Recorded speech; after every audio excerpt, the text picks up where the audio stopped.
ಈದ್ ಮಿಲಾದ್ ಹಬ್ಬ ಹಿನ್ನೆಲೆ ಚಿಕ್ಕಮಗಳೂರು ಪೊಲೀಸರು ಫುಲ್ ಅಲರ್ಟ್ ಆಗಿದ್ದಾರೆ. ನಗರದ ಪ್ರಮುಖ ಪ್ರದೇಶಗಳಲ್ಲಿ ಪೊಲೀಸರು ರೂಟ್ ಮಾರ್ಚ್ ನಡೆಸಿದ್ದಾರೆ. ವಿಜಯಪುರ, ರತ್ನಗಿರಿ ರಸ್ತೆ, ಬಸವನಹಳ್ಳಿ ರಸ್ತೆ, ಹನುಮಂತಪ್ಪ ವೃತ್ತದಲ್ಲಿ ಪೊಲೀಸರು ರೂಟ್ ಮಾರ್ಚ್ ನಡೆಸಿದ್ರು.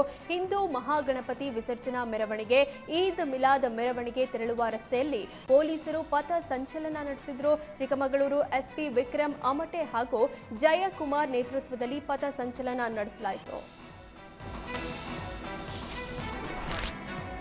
ಬೆಂಗಳೂರಿನಲ್ಲಿ ಬೈಕ್ ಟ್ಯಾಕ್ಸಿ ಸವಾರನ ಮೇಲೆ ಆಟೋ ಚಾಲಕರು ದರ್ಪ ಮೆರೆದಿದ್ದಾರೆ. ನಿಷೇಧದ ಮಧ್ಯೆಯೂ ರಸ್ತೆಗಿಳಿದ ಬೈಕ್ ಟ್ಯಾಕ್ಸಿಯನ್ನ ಅಡ್ಡಗಟ್ಟಿದ ಆಟೋ ಚಾಲಕರು ಸವಾರನಿಗೆ ನಿಂದಿಸಿದ್ದಾರೆ. ನಾವು ಲಕ್ಷಾಂತರ ರೂಪಾಯಿ ಬಂಡವಾಳ ಹಾಕಿ ಆಟೋ ತಂದಿದ್ದೇವೆ, ನೀವು ಬಂಡವಾಳ ಹಾಕಿ ಆಟೋ ಓಡಿಸಿ ಅಂತ ಆವಾಜ್ ಹಾಕಿದ್ದಾರೆ.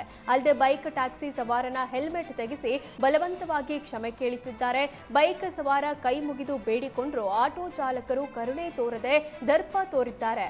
ಆಟೋ ಚಾಲಕರ ಈ ನಡೆಗೆ ಸಾಮಾಜಿಕ ಜಾಲತಾಣದಲ್ಲಿ ತೀವ್ರ ಆಕ್ರೋಶ ಕೇಳಿಬಂದಿದೆ.